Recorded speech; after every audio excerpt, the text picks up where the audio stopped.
예, 오늘 바울의 3차 전도 여행을 시작하겠습니다. 지도 좀 보여주시죠. 예.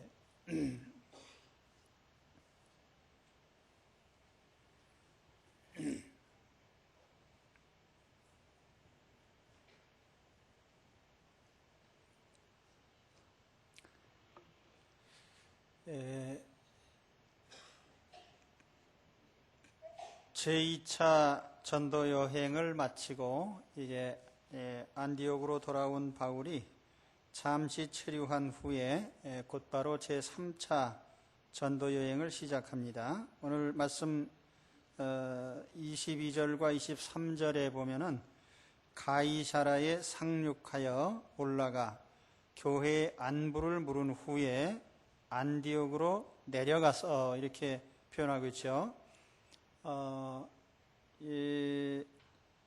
여기 가이사라에 상륙을 했다고 하는데 고린도를 출발해서 에베소까지 와서 다시 에베소에서 배를 타고 가이사라로 상륙을 해서 예루살렘으로 올라간 것입니다.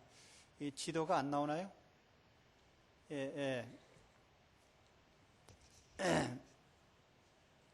지난주에 제가 잠깐 소개해 드렸는데 바울을 파송했던 안디옥이라는 도시는 여기입니다. 이 안디옥 교회에서 육로를 통해서 이렇게 지금의 터키 지역이죠.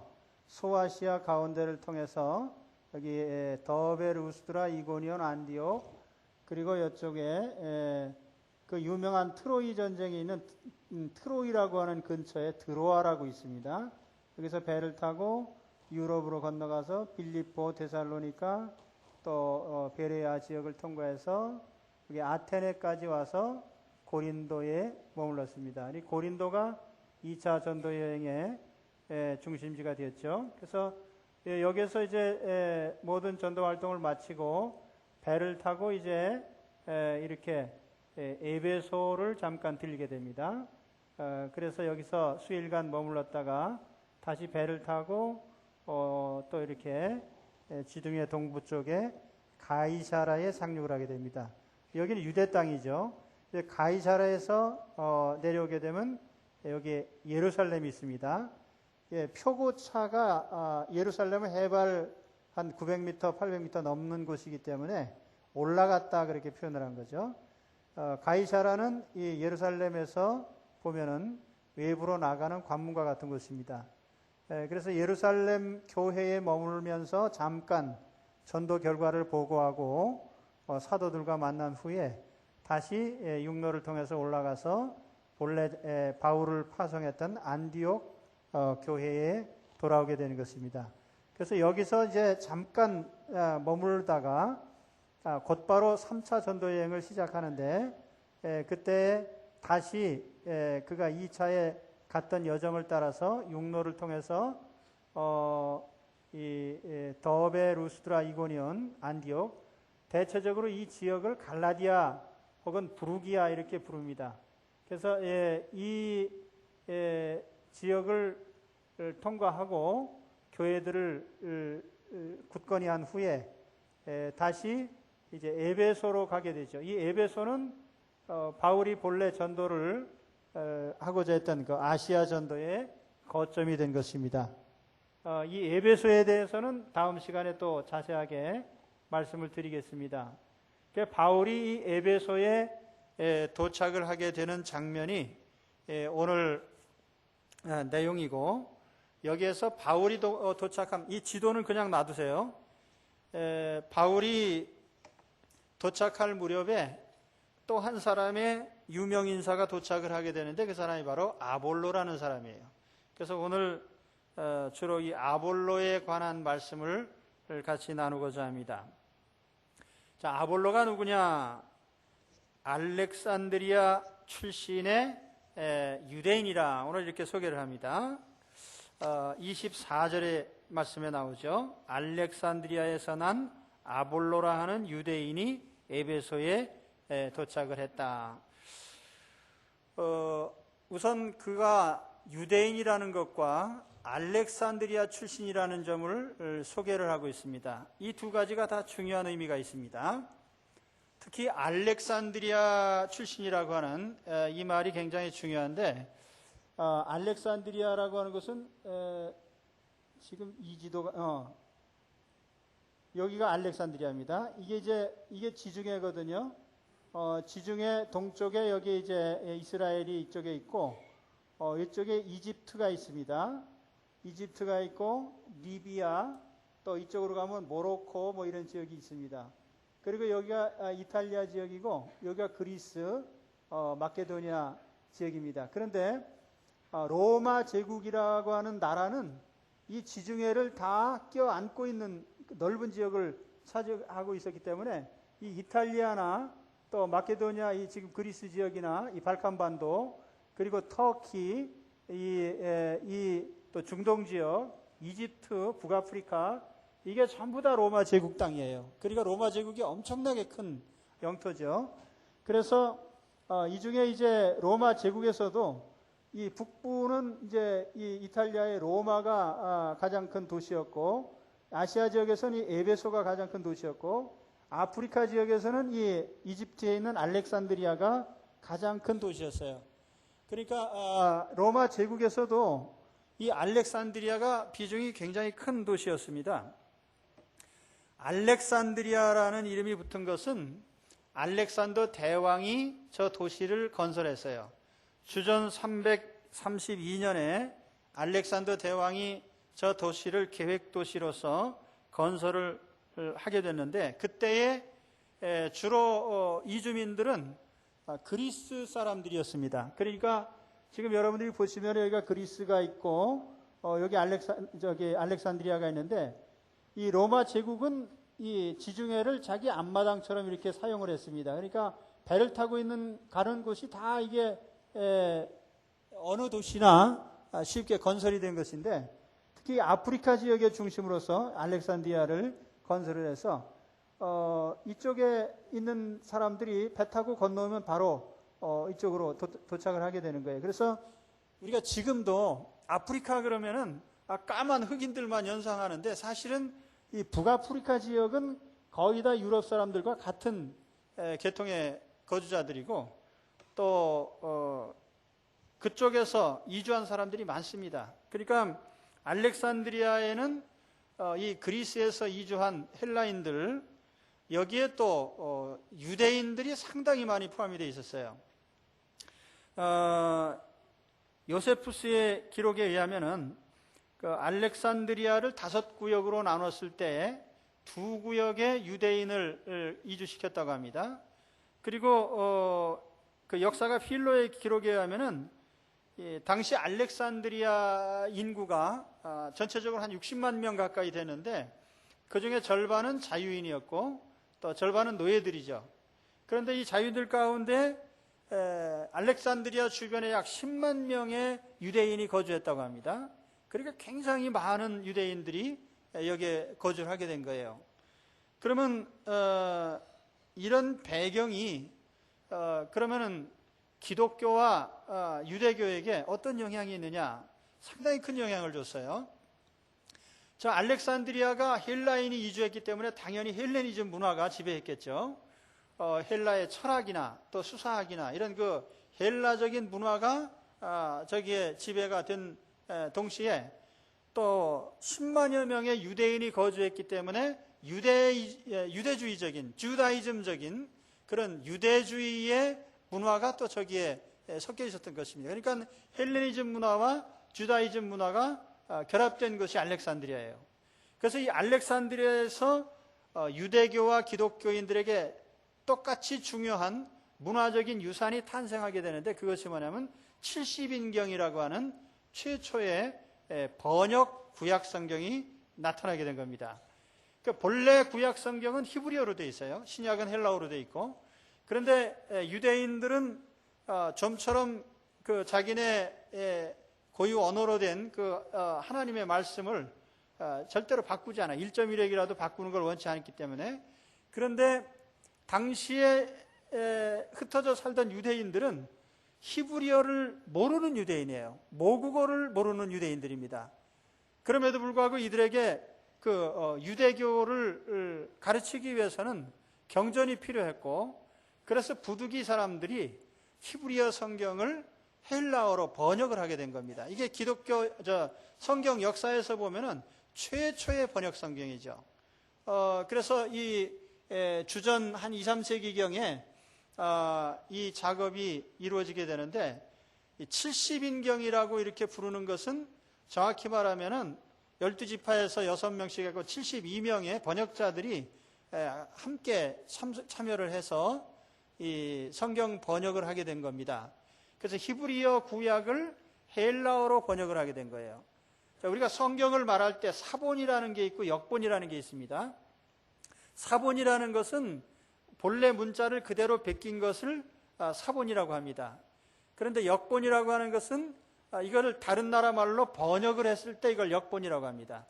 성경 최초의 번역본이 바로 이 알렉산드리아에서 만들어진 70인경이라는 구약 성경입니다. 이 구약 성경은 대단히 역사적으로 중요한 의미가 있는 문서입니다. 왜냐하면 문헌적으로 가장 오래된 성경 원전이기 때문에, 성경 역본이기 때문에 대단히 중요한 의미가 있는 것입니다. 사실 지금 우리가 가지고 있는 히브리어로 된 그 구약 성경은 문헌상으로는 사실 그것이 훨씬 후대에 기록되었던 자료를 우리가 가지고 있어요. 그러니까 번역본은 연대적으로 더 빠르고 또 히브리어 사본은 연대적으로 더 느린, 그래서 우리가 흥미를 가진 거는 내용이 어떠냐는 것인데, 내용은 대동소이합니다. 그래서 성경의 그 권위를 세워주는 그런 이제 번역본이 이 알렉산드리아에서 나오게 된 것이죠. 자, 그러면 우리가 알렉산드리아 출신의 아볼로, 이 아폴로라는 사람이 어떤 그러면은 좀 능력이 있었느냐? 오늘 말씀에는 두 가지를 얘기를 합니다. 이 사람은 학문이 많고 성경에 능한 자라, 이렇게 얘기를 합니다. 이제 우리 개역 개정판에는 언변이 좋다라고 이렇게 번역했는데, 사실은 그 로기오스라고 하는 헬라어는 웅변이라는 의미도 있지만은 학식이 많다는 의미도 있어요. 그래서 학식이 많고라는 말은 그가 헬라적인 문화권에서 많은 교육을 받았다는 의미겠죠. 요즘으로 말하면 많이 배운 사람이에요. 또 거기다가 유대적인 배경을 가지고 있기 때문에 이 사람은 성경에 능통한 자예요. 그러니까 많이 배우고 성경도 잘 알고 있는 사람이더라. 이게 이제 아볼로에 대한 평가입니다. 자, 그러면은 그 다음에 그 아볼로 신앙에 대해서 좀 생각을 해봐야 되는데, 아볼로가 예수님을 증거를 하고 있어요. 예수님이 메시아다라고 증거를 하고 있습니다. 그래서 이 사람이 어떤 면에서 보면은 예수를 믿는 사람처럼 이렇게 오늘 언급이 되고 있습니다. 예수를 알고 전하는 사람이었다.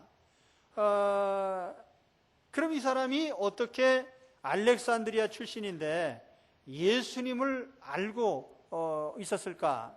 여기에 대해서는 이제 몇 가지 그 추측이 있습니다.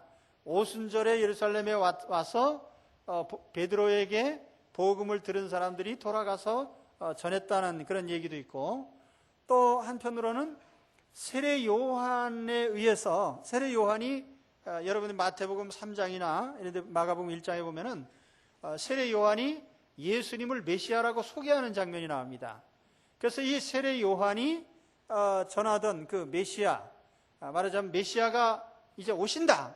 그런데 그 오신 메시아가 예수님이다 라는 것을 세례 요한이 얘기했거든요. 그래서 세례 요한의 그 얘기를 들은 유대인들이 유대인 회당과 회당을 통해서 이렇게 구전으로 전해졌고, 그것을 아볼로가 전해 들었을 것이다, 이런 얘기도 있습니다. 어쨌거나 아볼로는 예수님을 메시아로 알고 있었고, 또 다른 사람들에게 열심히 예수님이 메시아라고 전하는 그런 역할을 했어요. 열정적으로 전하는 역할을 했습니다.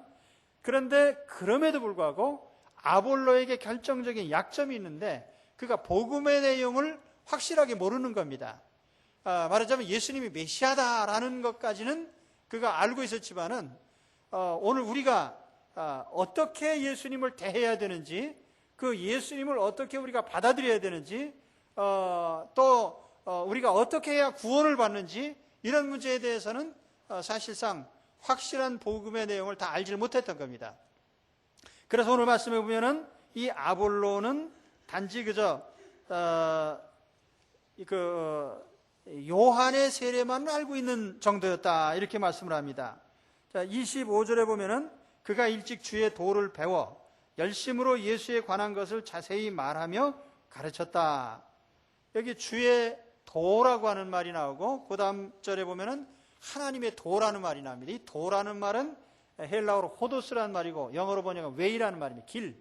그런데 우리 동양 사상에서도 이 길도자가 의미가 많은데, 서양 철학에도 그렇고 성경에도 그렇습니다. 이 하나님의 도 또는 주의 도라는 말은 복음을 일컫는 말이에요. 구원의 진리를 가리키는 말이고, 구원의 교리, 이걸 이렇게 생각할 수도 있습니다. 그런데 그가 구원 도리를 가르치면서도 25절 마지막에 갔으면 요한의 세례만 알고 있더라. 그 요한의 세례만 알 따름이더라. 그러니까 여기가 이제 어떤 한계라는 것이죠.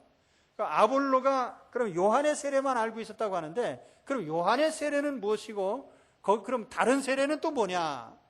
그 요한의 세례라는 것은 여러분들이 마태복음 3장이나 이를 보면은 예수님이 오시기 전에 세례 요한이 유대인들에게 너희가 회개해야 된다.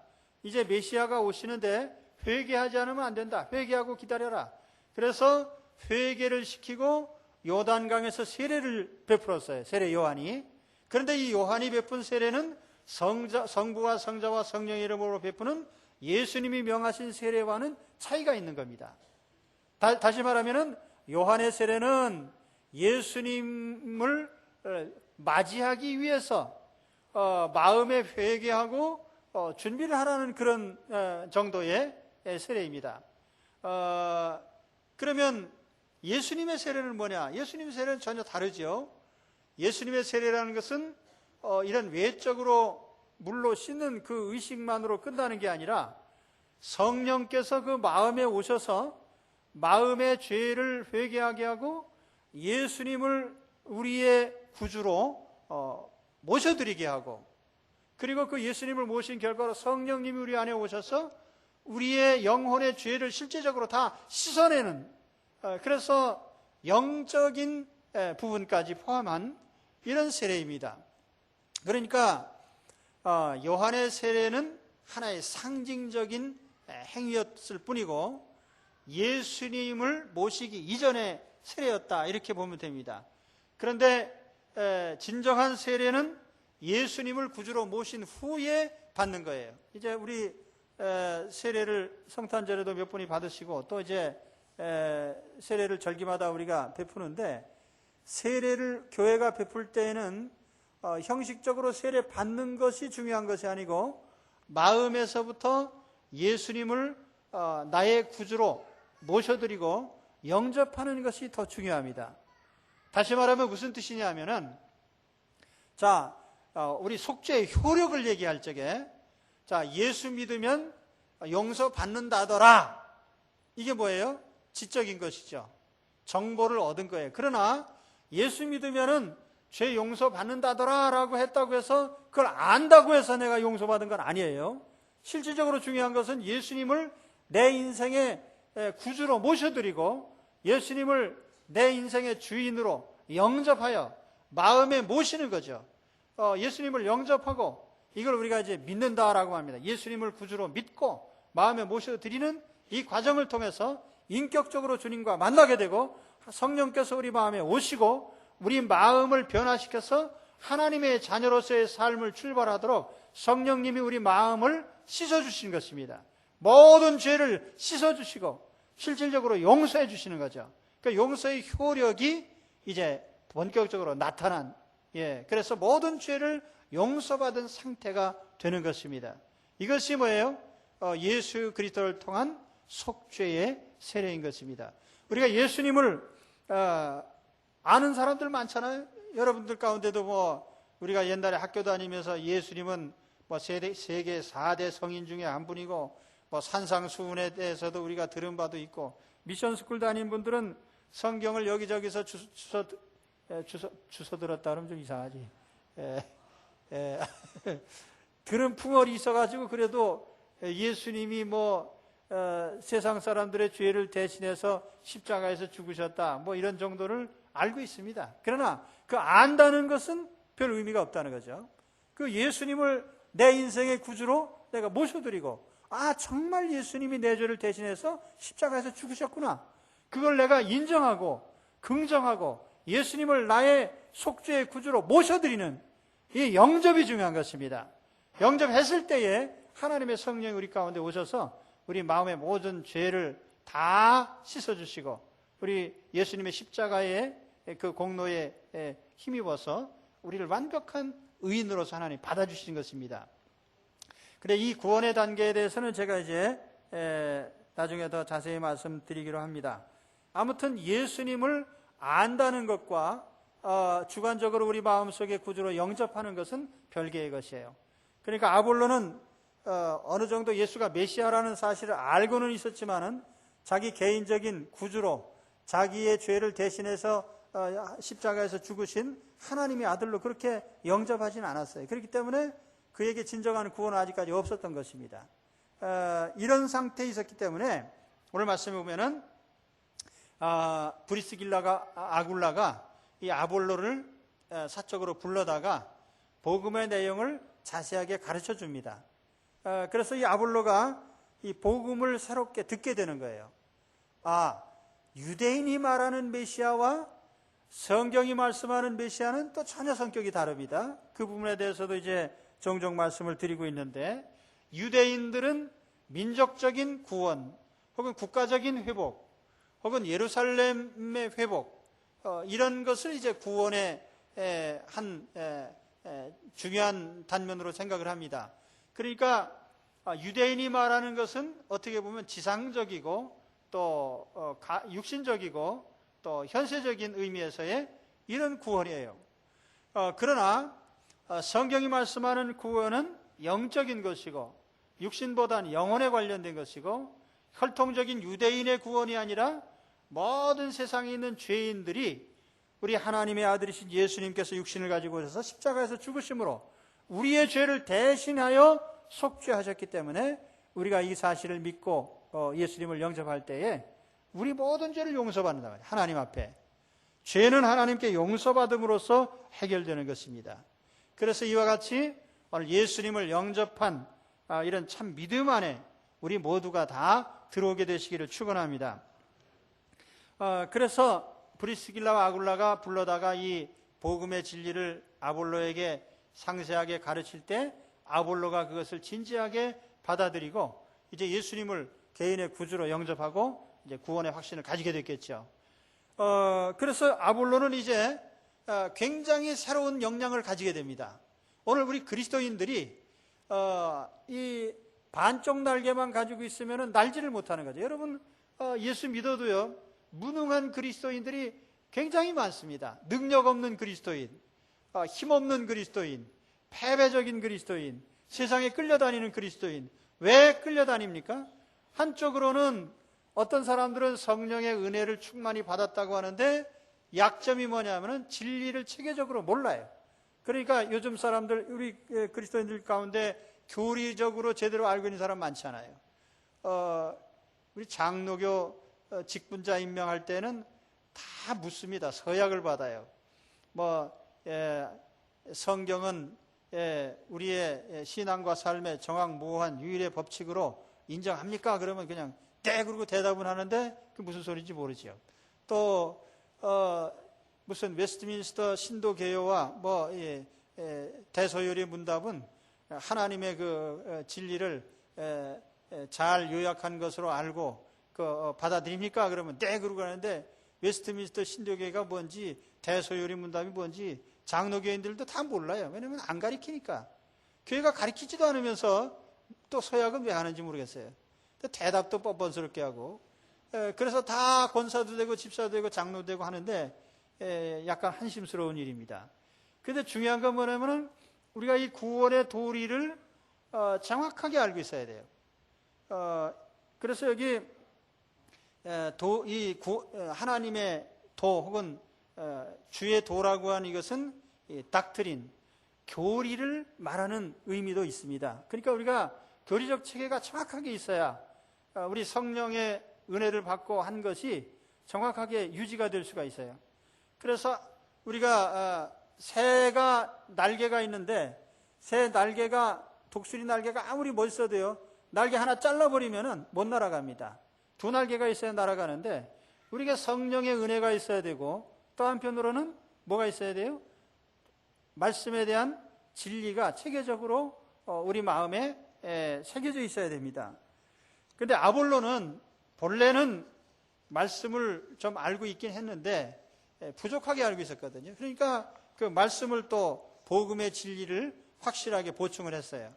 또 한편으로 그가 이 물세례, 육신적인 의식은 알고 있었는데 영적인 측면에 대해서는 무지했거든요.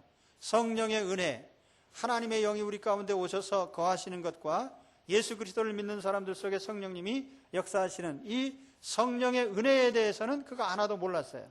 그런데 그가 이와 같은 은혜의 측면을 또 새롭게 알게 된 것입니다. 그래서 성령의 은혜와 하나님의 말씀의 진리를 같이 겸비하게 될 때 그가 대단히 파워풀한 아주 능력 있는 주의 사역자가 된 것입니다. 오늘 여러분 우리가 믿음을 지켜갈 때 우리는 두 가지 이 능력을 갖춰야 됩니다. 오늘 어떤 사람들을 보면은 성령의 은혜는 충만해요. 예, 은사가 많은 분들이 있습니다. 그런데 말씀의 진리를 체계적으로 하나도 몰라요.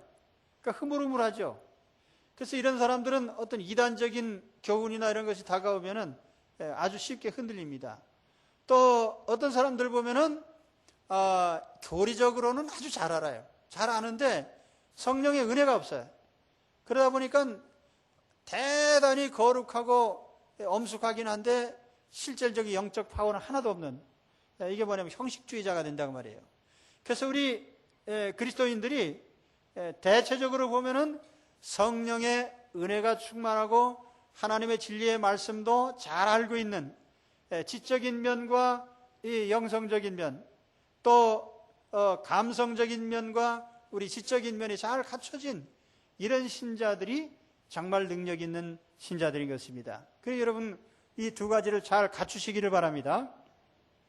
근데 사람도 보통 사람들도 봐도 그래요. 어떤 사람은 아주 감성적이고 예민하고 감정이 풍부하고 눈물도 잘 흘리고 이런 사람이 있습니다. 그런데 이런 사람은 또 이 지적인 면, 논리적인 면이 약해가지고 무슨 문제에 부딪히게 되면은 아주 그냥 흥분을 잘하고 그래서 논리적이지를 못해. 이런 사람하고 어떤 문제가 불거지면 상당히 힘듭니다.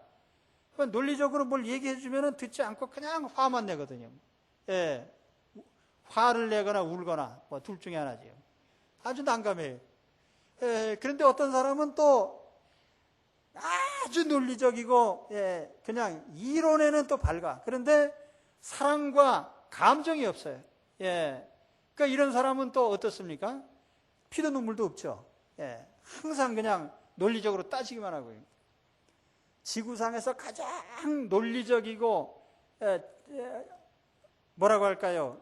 이론적으로 제일 잘 따지고 우리 현존하는 인류 가운데 제일 논리적이고 잘 따지는 종자가 누구냐면 김정일 종자입니다. 예, 공산주의자들 이론으로 말하면 말할 거 없죠. 뭐 마르크스의 후계자들이요. 얼마나 논리적으로 잘 돼 있어요. 중요한 게 뭡니까? 가슴에 사랑이 없어요. 그러다 보니까 킬링필드나 스탈린의 시대에나 또는 김일성 시대에나 많은 사람, 수백만, 수천만 명을 무참히 학살하는 거죠. 자기들의 논리나 이론을 위해서요. 오늘 그리스도인들에게 만일 이런 지적인 면과 논리적인 것만 있고 교리만 있고 우리 그리스도의 은혜와 하나님의 성령의 은혜와 또 이런 사랑이 없다면 그런 무미건조한 그리스도인들이 될 것입니다. 전혀 감화력이 없는. 그러나 반면에 또 성령의 은혜만 주장하고 이 교리적인 체계를 잘 몰라요. 진리의 체계를 갖추지 않은 사람들은 반대로 감성에만 예민한 반응을 나타내고 느끼는 것만 좋아하고, 그러니까 느낌이 없으면 또 예배 안 드려, 이런 사람들이에요. 그러니까 오늘 우리가 이 예배가, 여기에는 하나님의 말씀의 진리도 있고 성령의 은혜도 있는데 느낌이 없어서 예배 드리지 않는 사람들이 또 많습니다. 요즘 감성의 세대다 보니까 느끼는 걸 너무 좋아해요. 오늘 뭘 느꼈는데, 혹시 오늘 또 느끼시기를 바랍니다. 아무것도 없으면 안 되니까. 하나님께서 그 느낌이라는 것은 제가 드리는 게 아니고 사실은 말씀을 통해서 성령님께서 여러분들에게 베풀어 주시는 것입니다. 하나님의 사랑과 은혜, 사실은 우리가 우리 죄값을 갚는다는 것은 불가능해요. 그래서 하나님께서 너희가 너희 죄값을 갚을 수 없으니까 하나님의 아들이신 예수님이 사람의 몸을 가지고 오셔서 우리 죄를 대신해서 십자가에서 죽게 하시고 우리는 그냥 용서해 주시기로 한 거예요. 우리는 이 사실을 믿고 받아들이기만 하면 됩니다. 그 예수님이 하나님께서 내 죄를 대신하셔서 속죄해 주시려고 보내주신 구주시구나. 이거 믿는 게 그렇게 어렵습니까? 저는 처음 예수 믿을 때 저는 사실은 그 몸이 아파서 이제 병을 좀 고칠까 하는 생각도 있고 그래서 믿기 시작을 했는데 제일 고마웠던 게 뭐냐면은 나를 위해서 대신 죽으셨다는데 이게 얼마나 고마운 일이에요. 여러분 옆에 이렇게 보세요. 옆에 누가 앉아 있어요? 사랑하는 남편도 있고 부인도 앉아 있는데 솔직히 말해가지고 남편을 대신해서 목숨 버릴 수 있어요? 뭐 말은 그렇게 할지 모르지만 사실은 그렇게 안 합니다. 근데 하나님의 아들이신 예수님이 나를 대신해서요. 그것도 뭐 잘한 일도 없는 사람을 대신해서 십자가에서 죽으시고 속죄해 주신 것이 얼마나 고마워요. 감사하죠?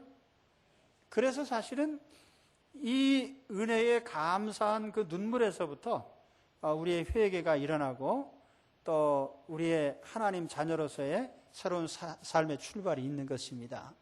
오늘 그래서 감동이 있다면은 우리 인간적으로 느끼는 어떤 정서상의 감동이 아니라 하나님께서 나 같은 죄인을 하나님 자녀로 삼으시고자 하나님의 외아들을 십자가에서 죽게 하시기까지 나를 사랑하셨구나 하는 그것을 깨닫는 데 있습니다. 그래서 오늘 예수님을 구주로 영접하시기를 축원합니다. 이렇게 해서 아볼로가 새로운 믿음으로 무장을 하게 되니까 하나님이 아볼로를 굉장히 중요하게 쓰셨어요. 그래서 여러분 보시면은 이 아가야 사람들이 아볼로가 아가야로 건너가고자 하니, 아까 그 지도를 다시 보시죠.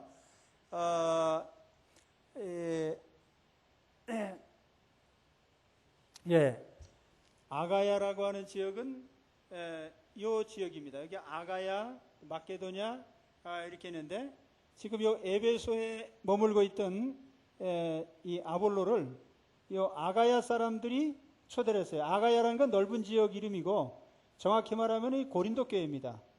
고린도 교회의 교인들이 아마 아볼로를 초청을 한 것 같아요. 그래서 아볼로가 고린도로 건너가는데 여러분들이 고린도전서 1장을 읽어보시면은 맨 앞에 그런 언급이 나옵니다. 고린도 교인들 가운데 보면은 거기 바울파도 있고 아볼로파도 있고 또는 게바, 베드로파도 있고 교인들 중에 이렇게 분파가 있었다고 이렇게 언급하고 있는데 그건 뭘 말하느냐면은 고린도 교회 안에 그 영향력 있는 지도자, 그러니까 아볼로가 고린도 교회에 가서 목회를 하고 거기서 성도들을 가르치는 동안에 아볼로를 좋아하는 교인들이 큰 그룹이 생겨나게 된 거예요. 그런데 이 아볼로파는 어떤 특성이 있을까? 이제 상상하기는 바울은 은혜파고 아볼로파는 말씀파다 이렇게들 흔히 우스갯소리를 합니다. 왜냐하면 아볼로는 논리적이고 학식이 많은 사람이니까 이제 그런 측면으로 이제 말씀을 많이 가르쳤을 것이고, 바울 역시 학식이 많은 사람이지만 바울은 강력한 은혜파입니다. 아주 성령의 은혜로 변화된 사람이기 때문에 그래서 바울은 아마 은사를 더 이렇게 중요하게 여겼을지 모릅니다. 그래서 여러분들이 고린도 고린도전서를 읽어보면은 여러 가지 문제점들이 많은 중에 은사 받은 사람들이 야, 방언의 은사가 제일이냐, 뭐 예언의 은사가 제일이냐 그러면서 서로 다투는 장면이 나와요. 그런데 그 은사가 많은 곳에 말씀으로 이렇게 토대를 쌓아준, 이게 이제 아볼로가 기여한 바인 것입니다. 그리고 특히 그 뒤에 가서 보면은 마지막 절에 성경으로서 예수가 그리스도라고 증거하여 그 유대인들을 이겼다. 성경으로 증거하여 이겼다라고 하는 요 말이 아주 그 아볼로적인 그런 특성을 나타낸 말입니다. 아볼로는 성경을 토대로 해서 그 유대인들의 반박을 아주 효과적으로 제압한 그런 능력 있는 사람이었다. 그래서 그 27절인가요? 27절, 그래요. 27절에 저가 감에 은혜로 말미암아 믿은 자들에게 많은 유익을 줬다. 여기 은혜로 말미암아 믿은 자들이라는 것은 바로 이방인들이, 죄인들이 하나님의 은혜로, 십자가의 은혜로 구원받았는데 그들에게 하나님 말씀을 가르쳐서 어떤 교리적 토대를 제공해 줌으로써 유익을 준 거죠. 그런데 반면에 또 유대인들에게는 구약 성경을 논리적으로 잘 사용을 해서 유대인들의 그 메시아를 인정하지 않으려고 하는 그들의 사상을 또 공격을 한 것입니다. 그러니까 헬라인에게나 유대인에게나 아볼로는 전천후적인 그런 아주 능력 있는 교회 지도자가 된 것입니다. 그러니까 오늘 우리도 이 두 가지를 잘 보완을 해야 됩니다. 오늘 여러분, 내게 부족한 것이 뭔지 아시고 내가 은혜가 부족하면 은혜적인 측면을 보충하시고 또 말씀의 진리가 부족하면 말씀을 많이 배우시기 바랍니다. 중요한 것은 이 아볼로처럼 학식도 많고 성경도 잘 아는 사람임에도 불구하고 자기의 부족을 알기 때문에 항상 배우려고 하는 자세예요.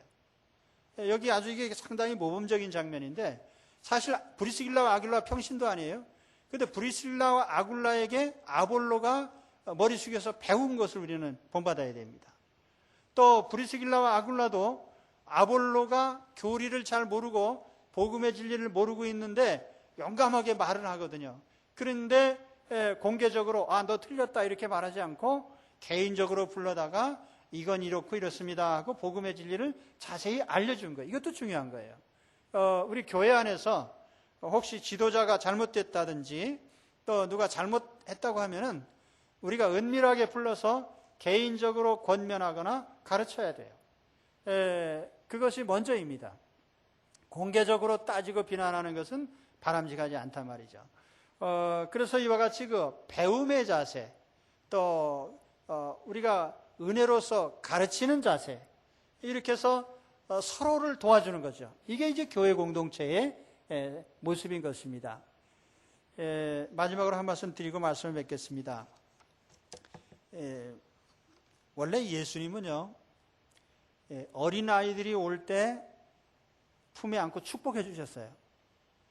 그리고 제자들에게는 가르쳤습니다. 입을 열어 가라사대 가르쳤어요. 그런데 요즘 교회를 보면은요, 아이들은 가르쳐요. 주일학교에서. 어른들은 복을 달라고 머리를 뒤밀어 가지고 축복을 해야 돼요. 그러니까 이게 거꾸로 된 겁니다. 그래서 요즘에 아이들이 엄마 아빠보다 훨씬 유식해요. 성경에 대해서. 얘들은 배웠으니까. 어른들은 안 배우고 복만 달라고 해가지고 무식합니다. 우리 교회만 빼놓고요. 그래서 사실은 우리가 이 배운다는 게 굉장히 중요한데 지속적으로 배우시기 바랍니다.